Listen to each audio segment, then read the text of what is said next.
Administrative assistant guy and report together. So, while we're waiting, anybody who have a phone, please put it on vibration.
Morning.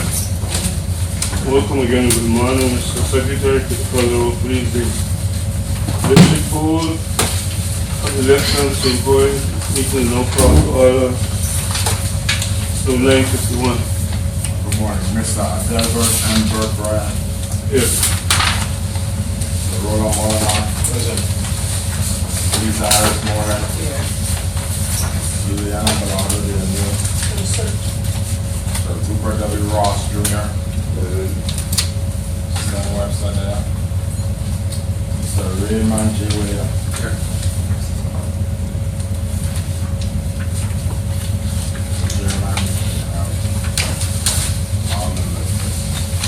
Thank you. We now have the staff members of the board of election and the supervisor election officer. This is Caroline Fox, good morning, Supervisor. And Annie Becker, Deputy Supervisor. Charlie Andrew, Admin Assistant. Anyone in the presence of media wishes to give a name or public sector, can you give a name for the record, please? Marvin Ford with VI Action Group Inc. Julian Library. Scott Library.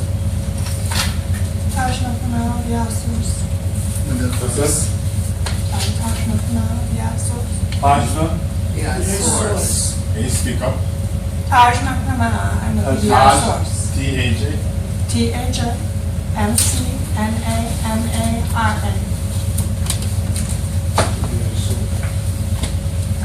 Wendell Harris. UI Library. Phyllis Wilson. Evelyn Baskin, concerned citizen.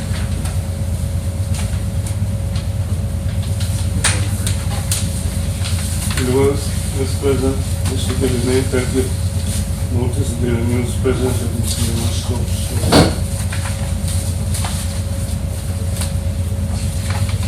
The next item on the agenda, ladies and gentlemen, members, is the Secretary's report, Mr. Webster. We had 2 meetings in the monthly district meeting on August 6th, 2014. Meeting started at 9:45 a.m. Members present were Reverend Brian, Roland Molina, Lisa Harris Moorhead, Glenn Webster, and Service Engineer. Members absent were Juliana Bernardo de New and Stephen W. Ross Jr.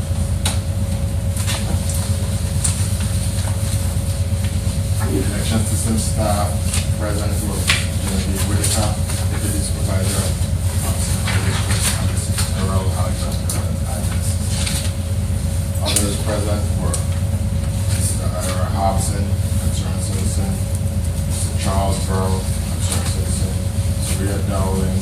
concerned citizen Shauna Tucker, St. Clair Avis, and Ms. Fiona Stokes, River Thompson. First motion made by Member Harris Moorhead, seconded by Member Williams. Move to reorder the agenda to have new business proceed over. Motion passed unanimously. Next motion made by Member Williams, seconded by Member Harris Moorhead. Move to accept the minutes as amended to include Member Williams as being present in the roll call. Motion passed unanimously.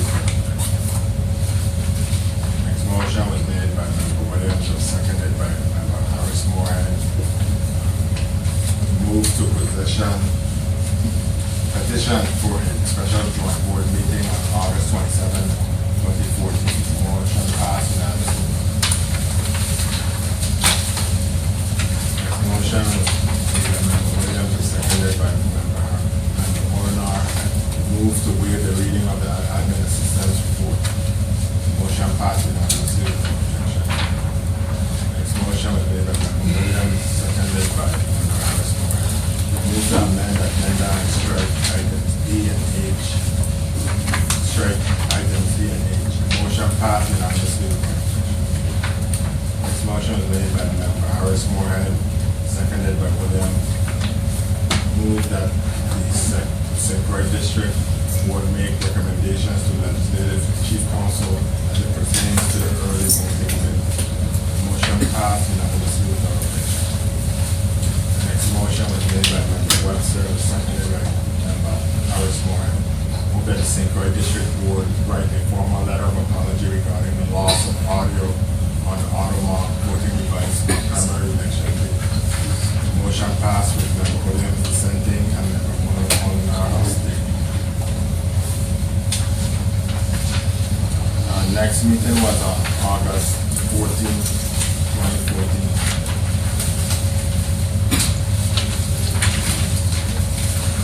Well, special meeting of the St. Croix District Board of Elections was called over at 5:30 by Jim and Brett. All members of the ESDA staff president, Ms. Caroline Fox, private election, Mr. Wake, and the admin assistant for the St. Croix District. Others present were the student library, Mrs. Scott Library, Susan Allison, St. Croix Source, Fiona Stowe to represent Marvin Forbes, the Action Group, Barbara Jackson McIntosh, Stephanie Joseph, and so on. First motion was made by Member Williams, seconded by Member Harris Moorhead. Move to proceed with casting of lots on Tuesday, August 14, 2014. Director supervisor to contact the regional performance and district board of elections regarding their legal obligations to the director. Motion passed unanimously without objection. Next motion is made by Williams, seconded by the auditor. Move to accept the supervisor's recommendation to not generate ballots predicated on this. Motion passed with Member Harris Moorhead. Website within the voting, Member Molinar abstaining, and Members Brand and Ross abstaining. Next motion made by Member Ross, seconded by Member Harris Moorhead. Move to proceed with printing of ballots for November general's election at 150% of the basic population. Motion passed with Members Brand, Molinar, Harris Moorhead, Ross, and Williams. Consenting and the other day of meeting and pursuit to something. Motion made by Member Harris Moorhead, seconded by Member Ross.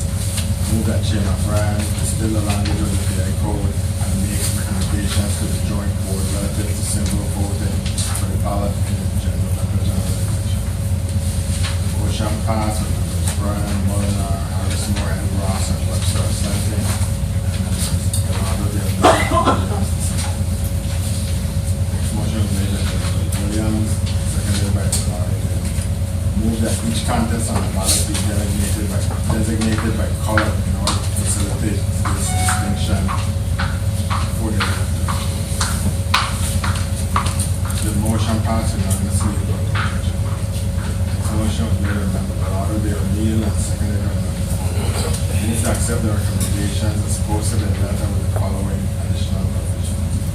bin color, spoiled pallet boots. Motion pass, unanimously without objection. Members Harris, Moretta, Williams. It's for the month of August. Any discussion on the motion?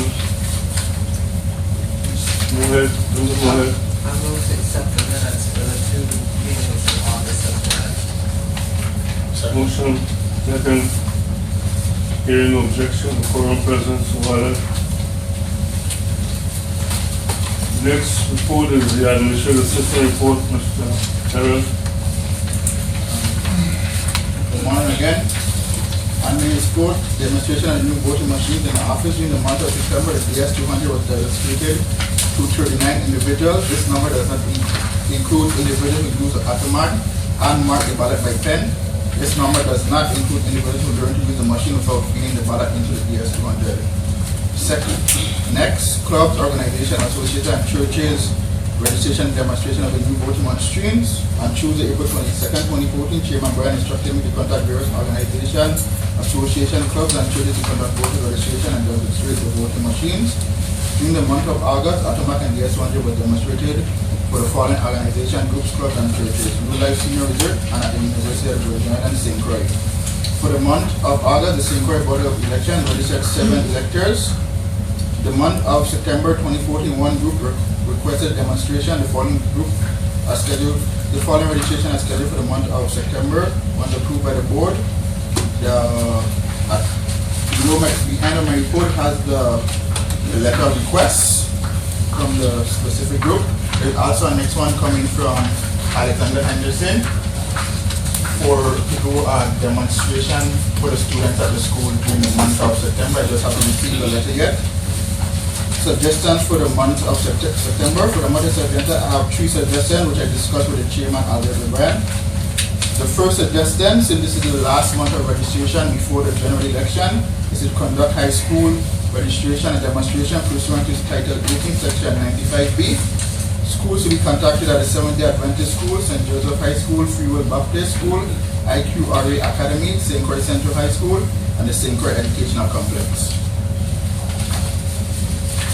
The second suggestion is to move up the date of examination of the voting machines to accommodate early voting. And the last suggestion is to conduct visits of the school which will be used in the general election in the month of September, since we won't have much to do for next month. Stipends as of Tuesday, September 2014, all invoices that these have received have been processed. Board members should have received a stipend check in the mail as of last week. Please contact me for any questions. You also receive a 8x14 paper which lists all the invoices I processed for each board member. Thank you, Mr. Administrative Assistant Secretary. Any members have any questions or concerns? Thank you for your great suggestions of the board. What is suggested? Question, Mr. Chair. Yes, Mr. Roy. Is there any reason why the country day could go to school was left out of this? Since we did it earlier in the year, it was decided that we wouldn't go back to those schools since they had that much individuals. If the board wants to go back, we'll go back, but they had much individuals the last time we went. I stand to be corrected, but pursuant to Section 18, Title 18, Section 95B, we visit these schools in the spring and the fall. Yeah. We visit them in the spring And and the fall. well, I guess we should do it, but just they didn't have that much. I understand. Yeah. They may not have that much, but the law requires us to visit them. Quite Okay, no problem. spring and Well, fall. we have unanimous consent, the members know we can take a official notice that we agree to include St. Croix, Country Day, and Good Hope, the merger. So Alexander will contact them and let them know what they did. Any objection to that? Hearing none. Anyone else have a question? Another question, this, would like, whatever schools we're going to attend, if it could be updated to the calendar or Outlook ahead of time, that way we would know Mr. Alexander been doing that for quite some while, so it's just a matter of the members having it to the emails or someone pick it up. But nonetheless, I don't think we have a problem preparing, because we always prepared an agenda and location of these schools. So if anyone haven't seen one as of yet, I'm sure sometime Mr. Alexander will make sure that those calendars are posted. Then we can only set the calendar as far as the confirmation is made, because sometimes conflicting requests are made, so we have to decide how we're going to comply. So I don't think we have to have that. Is that a problem, Mr. Alexander? Any other questions, suggestions, concerns? Yeah. Mr. Williams? On the early voting, the examination of the voting machines, through the chair to supervise, you plan to discuss that in your report? Yeah. All right, thank you. Any further discussion on the report? And for the record, again, Mr. Alexander, when you're preparing the next administrative assistant report, I recommend that you use the board election letterhead so we can have some formality and individual that is taking your report as accountable for the guys. So use the original board elections. Please, for that, thank you. The next report is, anybody have any questions on Mr. Alexander's report? Yes, ma'am. I was just gonna ask that we to accept it. Motion to accept it as read.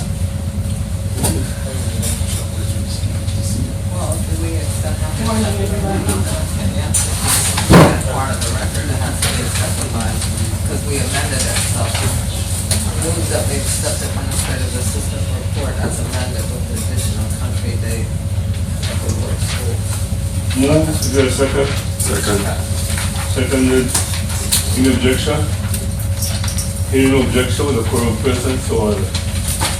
Next item in the agenda will be the report of the supervisor of elections, Mr. Scott.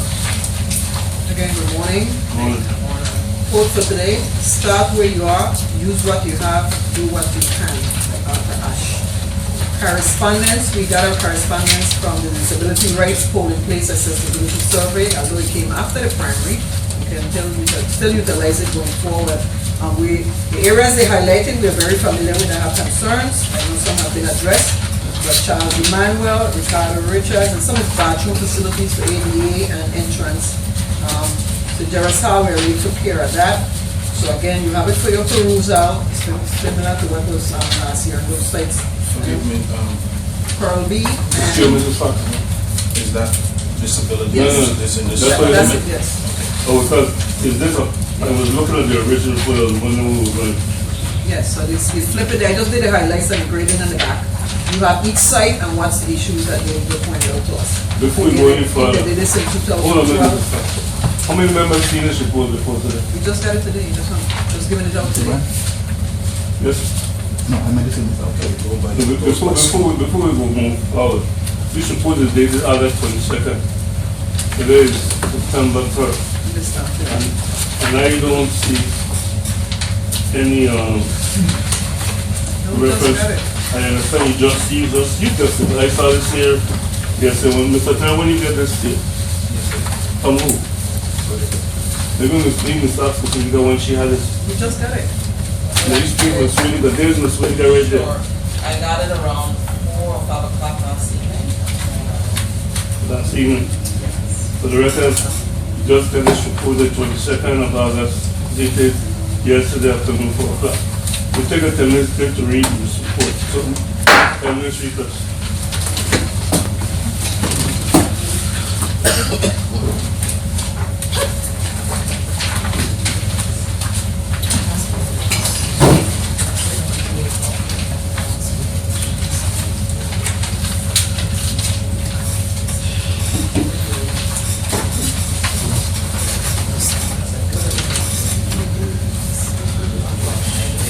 So everyone 10 minutes now. Yeah, what's that? Yeah. Let me know in 10 minutes.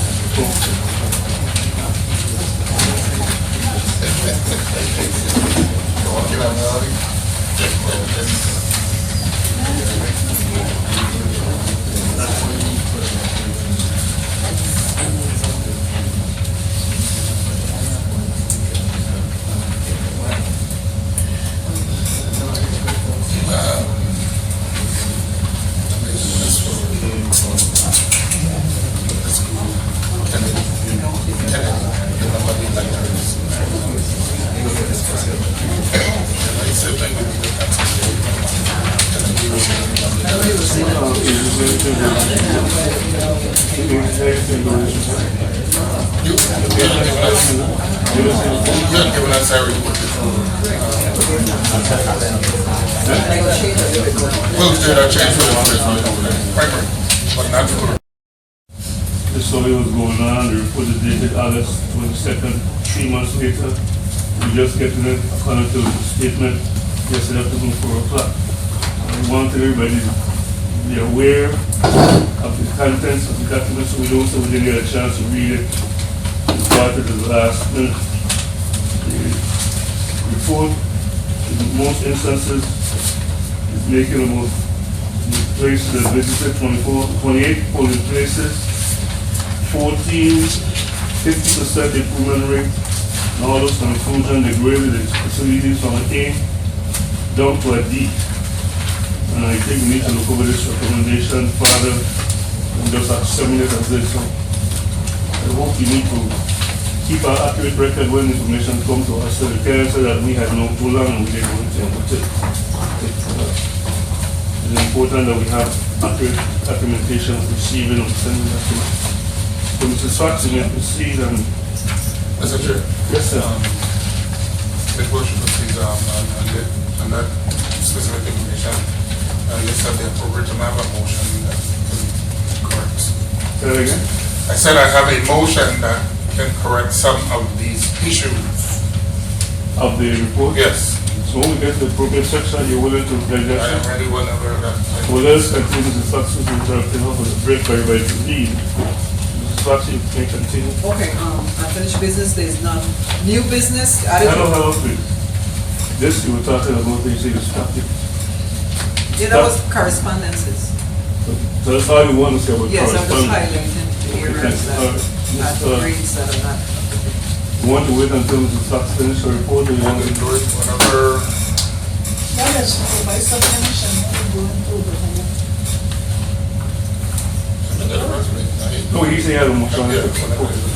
Okay, well, Mrs. Fox, you can proceed. Okay, new business, the reminder, the audit report needs to be scheduled 30 days after verification, so you need to look into that. Also, section 627, notification of candidates. Notification of candidates is done by the chairperson or the vice chair, and notification for the parties is done by the supervisor. So I'm working on this for the parties, and copy furnish a copy of the letter to the board. That's giving them the total results so the party could establish their different organizations.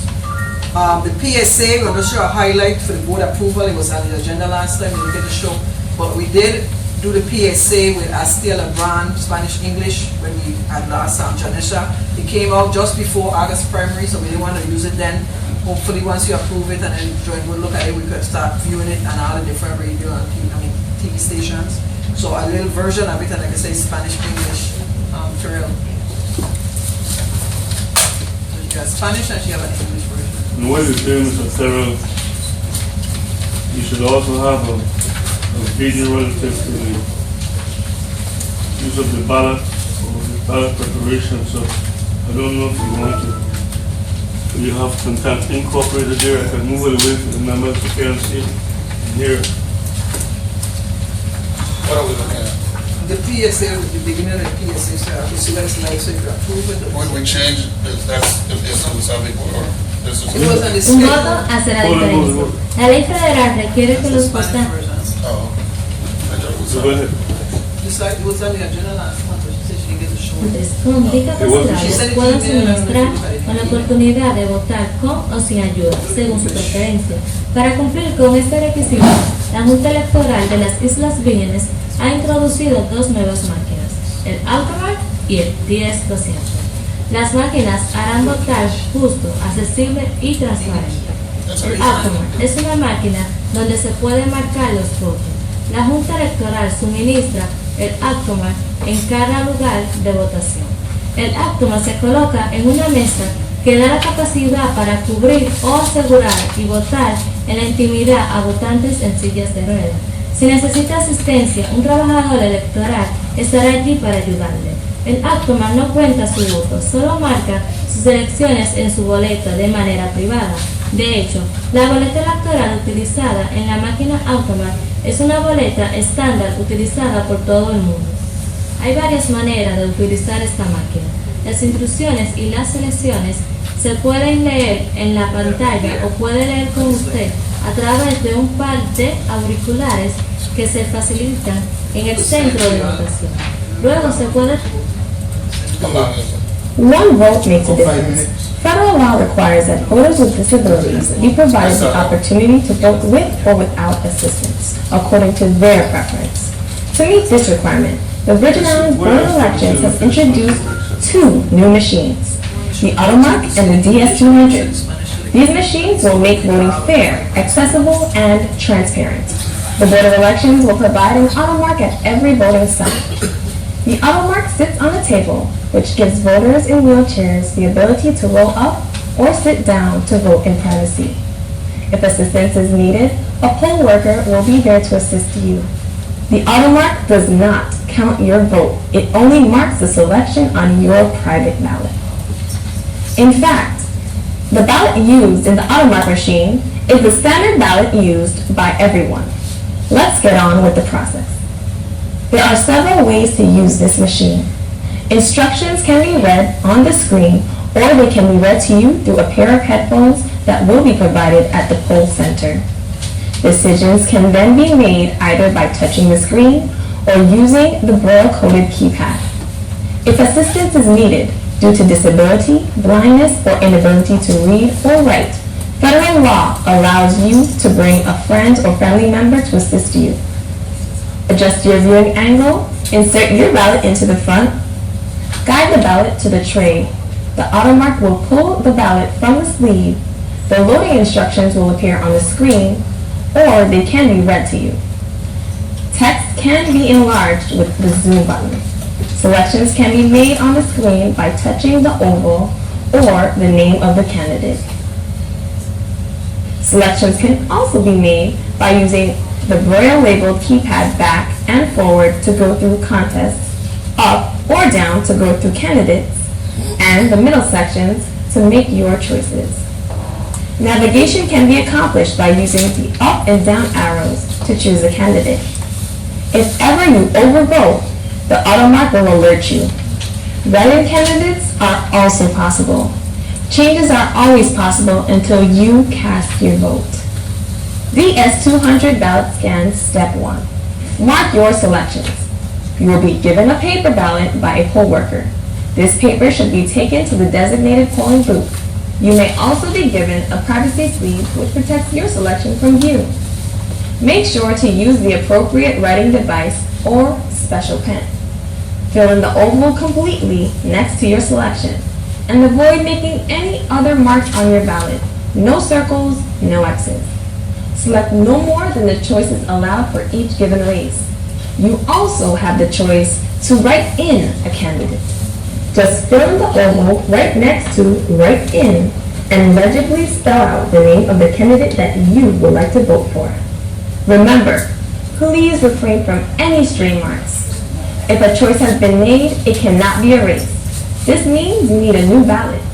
Please see a poll worker for assistance. Step 2. Review the ballot. Review your paper ballot. If completely satisfied, then take your ballot to the DS200 image scanner. Step 3. Cast your ballot. There are 2 languages that will be displayed on screen, English or Spanish.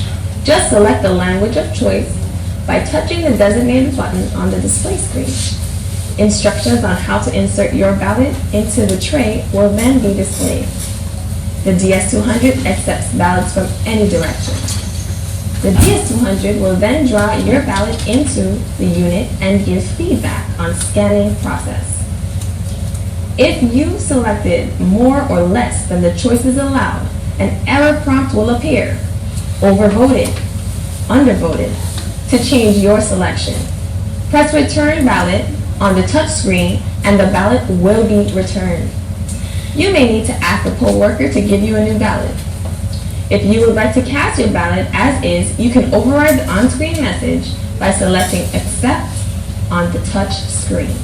To complete the process, cast your ballot, press the green Cast Ballot button. The display screen will notify you when your ballot has successfully been cast. Thank you for watching this tutorial.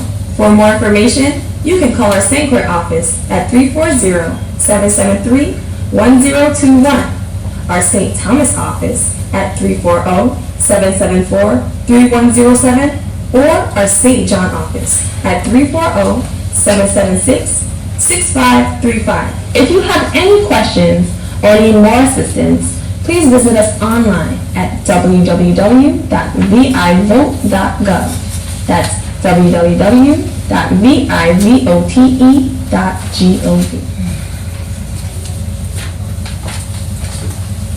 Thank you.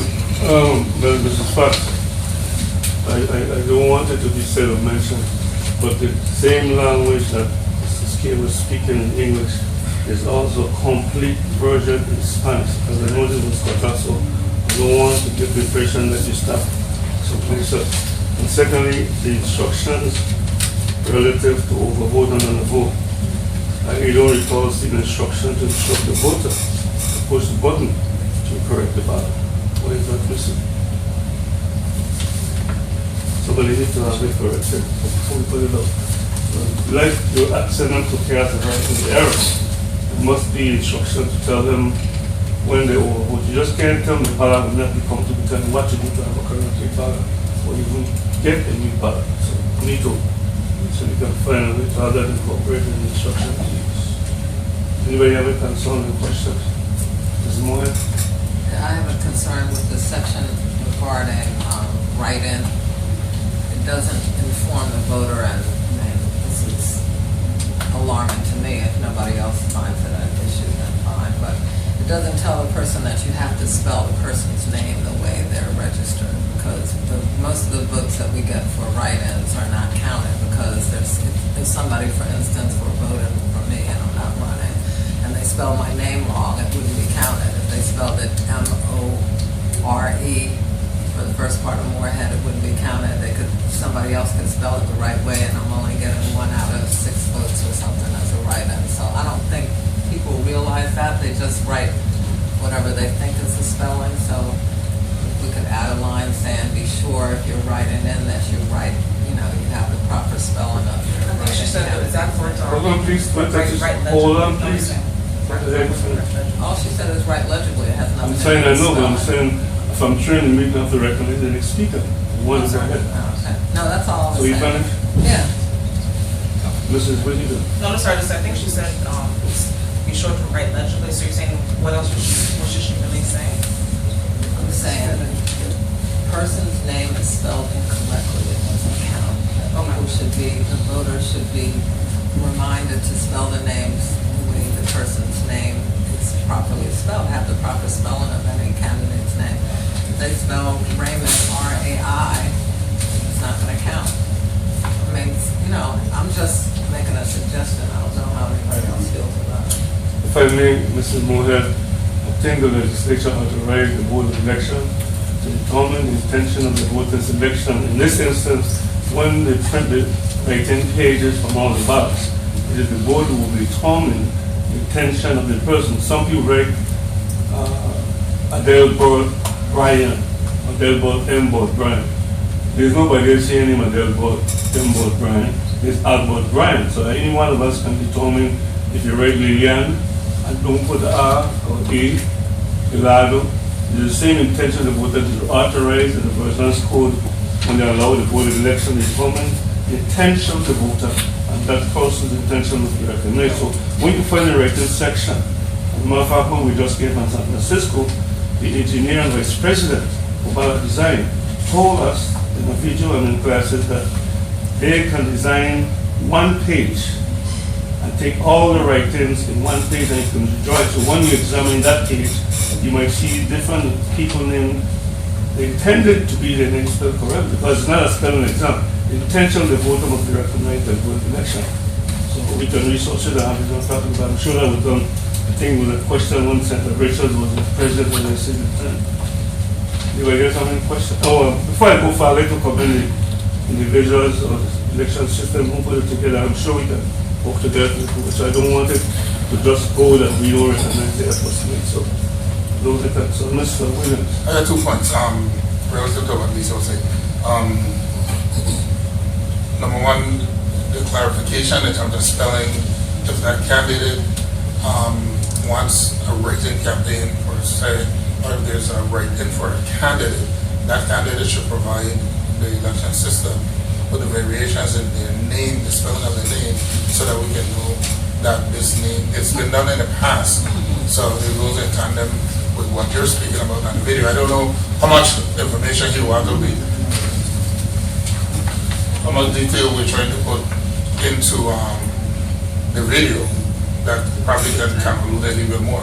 But more than that, the fact that in write-ins, if the candidate so designate that they accept the spellings of the name in these variations as we've done in the past, that's what I think we should be recognizing as the spelling of the person's name, outside of just the simple way it's written on the registration card. So that's something that needs to be considered. Thank you. If I may, we can revisit the Edward Bryan Carlton tax original code just recently. That was trying to be corrected.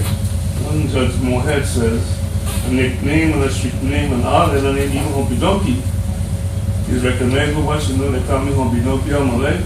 You can write in Humpy Dumpy and get a vote. They said that. And that's what was trying to correct when Mr. Judge Moorhead said person's name, correct for this speak? Judge Malloy, sorry, excuse me. Judge Malloy, Robert Malloy is the judge in the Superior Court, who let Mrs. Fox to get a copy and show to everybody here if you didn't get a copy. Basically, he's saying since 1958, or whether it was when a U.S. attorney wrote, our opinion that person's name or a nickname as they're known and called and recognized should be able to use either one. And I think Mr. Ross made the motion in St. Thomas Joint Board that to use any name as a nickname as it passed, providing Mr. Washington said that you don't use more than 22 letters. And the judge uphold that position, and I recognize that he said so, the court said so, and that's the way we have the names in the back. As a matter of fact, the names were not posted until the order was made that you have Terrence Palston Wilson or Lisa Chucky Hudson. You could not find when Mrs. Fox wrote the notice to these errors in the application that they could not find those names as a registered person on the name of Terrence Wilson, being Terrence Palston Wilson, neither Lisa Hudson, neither Donald Dux Cole, neither Alfonso Fasidon Stark. That is the name that were registered when we were discussing earlier. So for that reason, now we have to swallow this big bite and use the authority vested in the law that a name that is intended by the voter to be a nickname or street name, we must recognize if you know anybody named Dux Cole or Chucky Hanson or Lisa Chucky. All those names would be registered and accepted as vote for either person. So I don't have a problem including that in the video because we had supposed to address it in court. So now we're in a position stuck with what the judge, in his opinion, wrote, that nicknames or full names can be different to what you registered on your name with, because Terrence Palston Wilson, his registration documents speaks to Terrence Alistair Nelson and all the others alike. So I don't have a problem now. We want to include that Mr. Whittaker, Mrs. Fox, to tell them spell it correctly. I don't take a spelling exam or English literature class, but the law authorizes the Board of Election if there's a doubt of the intention of the voter, that person would intend to receive, approve or disapprove what the voter intended. So if the board or the current president decide that we don't think that the person intended to vote for Raymond R-A-I-M-O-N Williams, or what we know him as, then we will decide whether we accept the intention or don't accept the intention. That's the statute of what's written. Anything else? Just one comment. I've been in touch with NBC and NBC or NBC? NBC. Oh. NBC. What's NBC? NBC station. NBC. The TV station? TV station, correct. Where is that located? I don't know. Hello, It's please. just, I don't know the station. I don't know where it's Okay. Listen to what you're corresponding. But I'm corresponding with NBC in particular. That's usually where we air, and Channel 8 as well, we air PSAs. We will need to cut down the PSA for the purpose of spots. We need to get it down to 1 minute. So Is it about of class or time? it's not really amount of time, it's about time. That's what they're talking us. Typically, you get about 1 minute, 30 seconds to 1 minute for commercial. And that probably costs you, I don't think you could afford a 5 minute, Well, then- and that's afford, that'd be very expensive venture to have a If- 5 minute, PSA on the. Can I? Sure. So then, if it's a matter of cost, is there a problem in splitting this PSA in English and Spanish? And pay, you just spend a lot of money for primary election and we should not pay. So what is the problem to spend the money?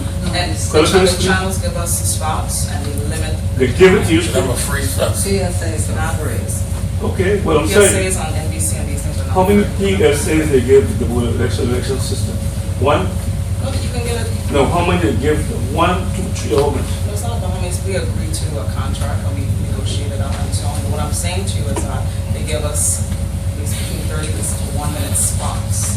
I hear that.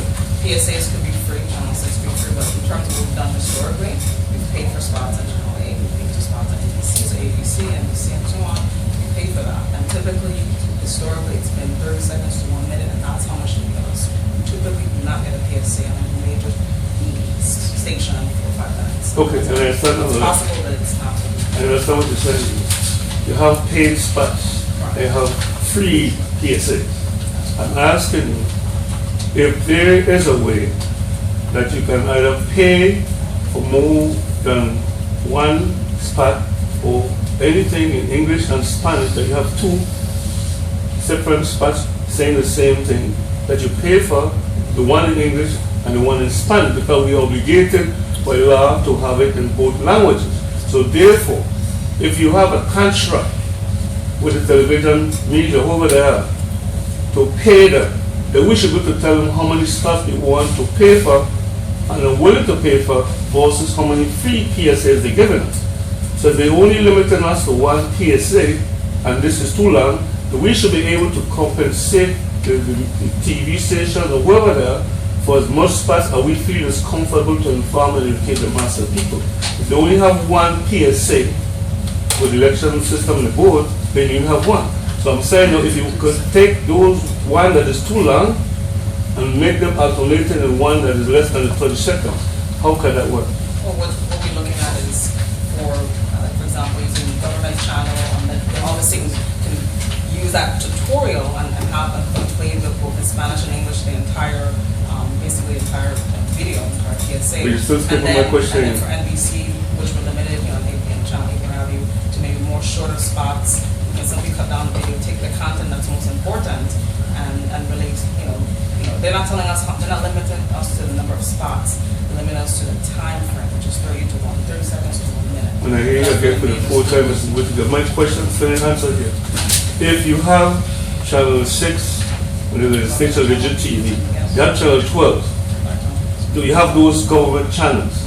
I'm not speaking about those channels. If they want to apply to a request, they can do so. I'm saying, in the private owned television station, they make money by charging the spots within 30 seconds, 60 seconds, or longer. What is the problem in paying for the appropriate time and number of spots that can generate information regardless of how many they can? Because they're not going to limit you for spots that you're paying because you're getting money from them. So you have 30 seconds, 1 minute, and whatever you want. So how many of those we want to have? Anything else? See, now let me finish. They're not going to make us. Could you let me finish, please? If the board directed to do it, you'll have to do it, because you want to tell me that I want to run the board and the road can't run through the system like that. I'm saying, Mrs. Whittaker, simply put, we pay for advertisement, commercials, and we pay for commercials. It is simple that we must tell the television station how many spots we want, what the length of the spots will be. Permission, regardless of the time, we can work our spots within their time frame for the spots and pay for them. We just paid for a primary election that we was not supposed to pay for, so money should not be the issue when it comes to informing the people when we have our obligation. So what Okay, thank you. but they limit us to 1 minute, what? And a PSA. Mr. Chairman, I think this argument can go on for. Well, this is an argument I want to get Mr. Whittaker and someone we want and what I would like to see. But let's move on from there. But the appropriate thing, we need to get a motion to address the concern. Next item. The next item is you have a draft ballot in front of you. Again, it's draft because we're trying to wait for instruction that goes across the top, which is we're going to be discussing at your meeting, and hopefully again on Friday. She just put in some colors, might not be the colors you want, so again, that's not relevant. Just that information, and we replace the information is relevant, and the categories. Like I said, it's 1, 2, 3, 4, 5 contests, and the referendum. The question to the referendum was sent to the Attorney Salisbury, so she could look at the question, and then we come up with that contest. There's been a lot of work with us yesterday trying to define the party translation, so some of that going to be corrected, but other than that, the layout is kind of what you see, and hopefully review for the content for the folks that should be on the ballot for the St. Croix district, and then you'll let me know what changes you may or may not need. So you can look at that, and when we finish, I'll take it back when we're Several ready. I have a question. Christmas, to finish here, this is on you. Thank you, Mr. Chairman.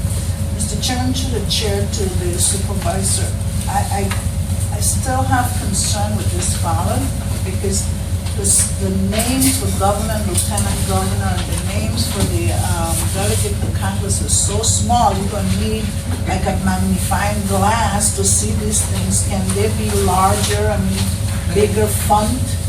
Or They look at something? that. Even with my glasses, I have to do like this to see who I'm gonna vote for. Can that be? They are looking at that with the coding, like she explained to you before, because of the columns. Again, when you print a ballot for sample, it's not the actual size. You've seen the actual size for the ballots that we really get, but they have that in consideration to see if they can make it bigger, the font and the over. So again, this is a sample that come off the print on our machine here, and it's not the size that would be the original ballot.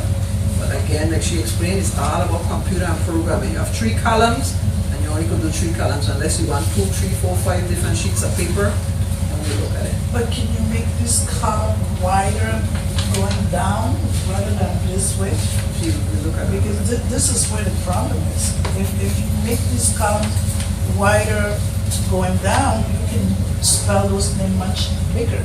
Okay, we put it in. Okay, Mr. Williams. Yeah, several things. You just spoke to the translation in Spanish. Why are we changing the translation again when we did it for the original primary ballot?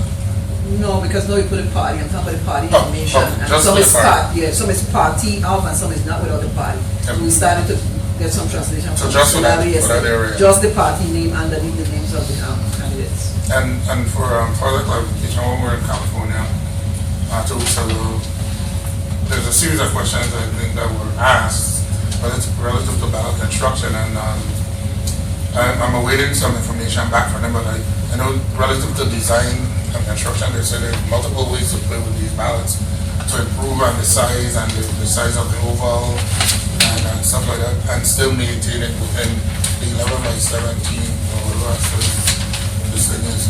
So I think, I don't know if you asked that question, but I asked that question while we were there, and that is one thing they said, they can manipulate these ballots based on design to do some of what you suggested. And many other things.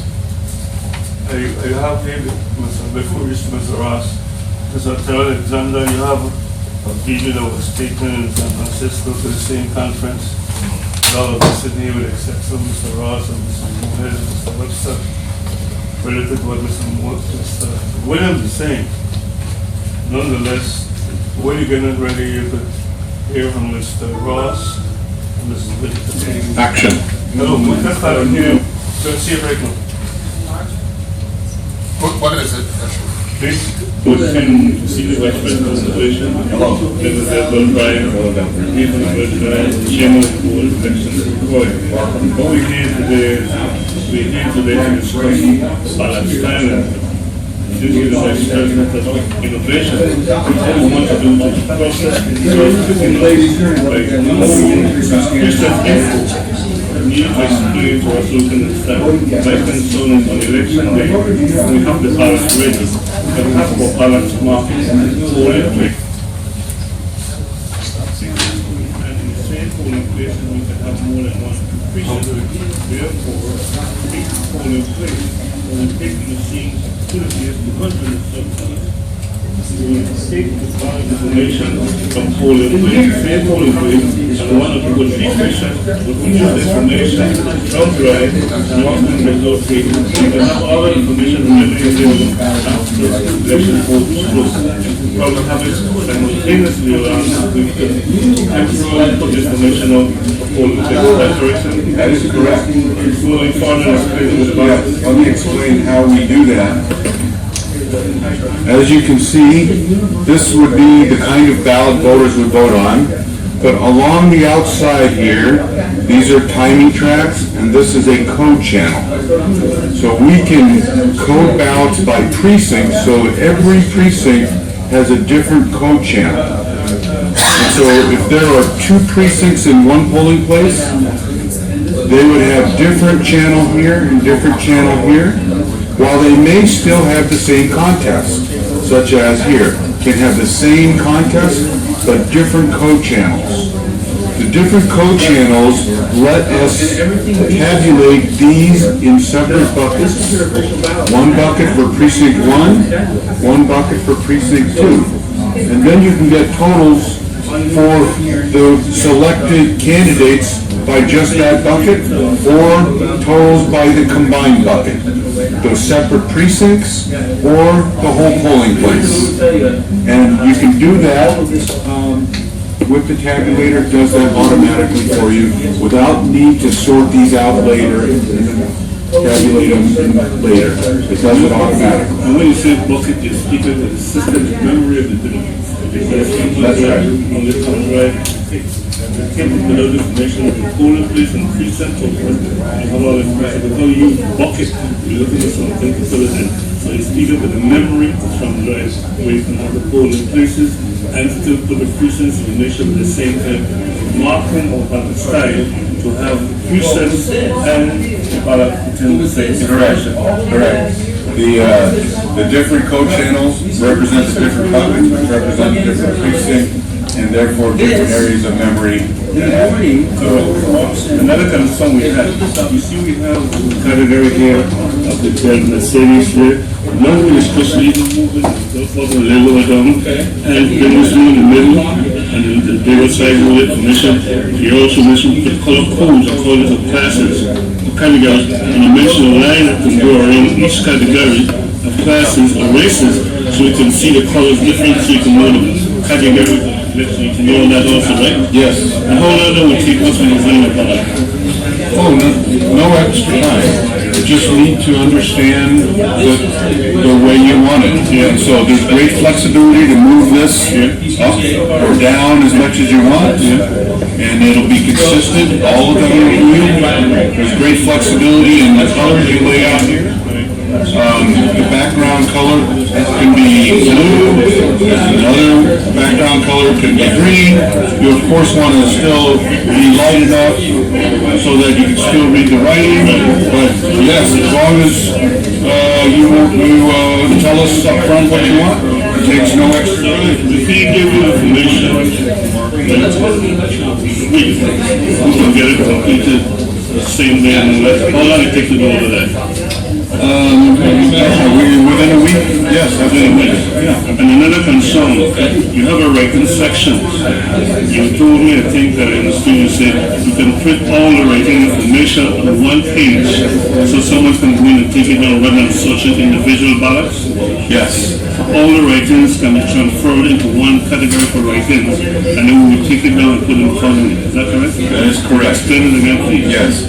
So each one of these write-in sections, the software, once you put it into the scanner and it notes that this ballot has a write-in, that area is taken and clipped out, and then it's collected onto the USB sticks, and then when you bring that into your central system, all the write-ins from all the ballots across all the scanners can be collected into one single Excel spreadsheet. Excel spreadsheet. Yeah. All that information from writing pen is selected and we put in one spreadsheet from the Trump drive and the thing. Yes. Okay, well, I think we got a good clear explanation. We give it the DS400, also the Vice President of Ken. Thank you very much. Can you tell us your name again? Ken Carbolito, Senior Vice President of Innovations at Election Systems and What Software. have to do with the style of the ballot, right? Correct. Thank you very much. You're welcome. Thank Okay, you. sure. Thank you. Basically, as I said, that video was taken, even though we had some background noise by member Molina. I'm sure that that information was available prior to that convention. So I know that Mrs. Wells and St. Thomas, member Moorhead, member O'Neill and member Williams and myself was there.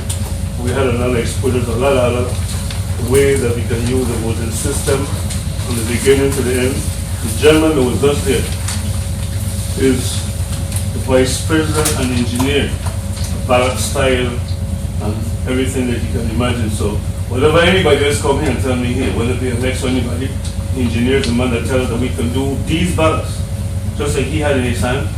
Rather than wasting a long time putting all them boxes around here in a sorting ballot, that machine can put all the votes at the polling place and precinct in a polling place and drive it off into the drive and put the information right outside to the mail and the people who have it is, even to show the totals by precinct and polling places. That is what the information does. So when it comes to that situation, the barcodes around here, what he's speaking about, mentioned as Mr. O'Neill was questioning the size. He said that the sizing can be bigger, and that number 6 and that bottle can be made bigger. Country will be hauled around here, and he showed that Mr. Molina is right there, and the record speaks for itself from the engineer, Mr. Carl Campbell, his name is. So this ballot can be programmed to save a lot of time and results and people involved if we are willing to go and have them designed about the way we want to have it done, because we are paying. We can't let one person come here and stay in Buchanan in the beach and come and say it can't be done. That is the gentleman from you, but it's called, no, I'm serious. The ladies on ESMS come here and tell us all kind of things. That is the engineer. His name is there, his face is there, and everybody who has the opportunity to know and willing to accept it, this ballot. And I have a question, Mrs. Fox.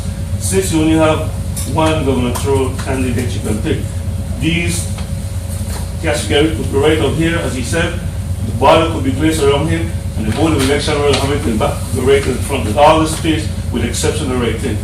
You can't have 40 people writing in from the delegate to Congress. You only have how many people want to write in for governor here?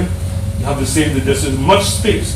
The ballot can have that and put a referendum in the back, because we already agreed to that. So again now, we keep arguing about size and amount and barcode. These numbers on the side of these codes clarifies and communicate with every area on this ballot that is designed. So that's what we need to be concentrating on. Mrs. Mohammed. Yeah, it's just a suggestion that you take this video to the meeting on Friday.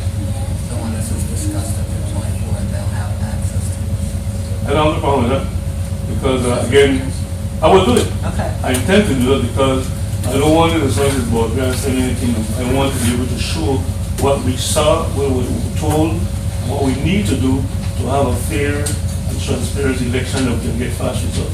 Because I'm sure Member Williams, Member O'Neill, Member Molina, they all were there together along with Ms. Alicia, so she was there also. So I don't have a problem with taking the noise in the background, other instructions going on to individuals with the quick voting and all that kind of stuff. So I don't know, because we need to find out what will be the position of this board if we're willing to go around what we saw. We want to change to go around to the same system. As I said earlier, all the writing votes can be placed on one page rather than having this, that COVID mayor or name, whoever they are, working, going through the system by page. That's what they're doing, turning page by page to take writing. And that system can be eliminated by the system that the gentleman just explained. All the writings will be placed on one page on the thumb drive that you can read the page and take that down rather than searching each individual ballot for writing. So if I miss something, you need someone else to tell us. But this board needs to take a position, or we want to wait until the symptoms tell us what to do, or we want to, as a board, run to the election issue. It's another question of what St. Thomas tells us to do. I'm not saying that. Wait a minute. It's fine, it has to be put to a vote by a joint board. That's why I was suggesting that we take it over there. It makes sense to me. Sure. But then if it's displayed one time, we can deal with it one time instead of debating that. So can this board today take a position on this one? We're only taking a position. Huh? And the ballot design, Yeah. I think we all agree to that from last time we met.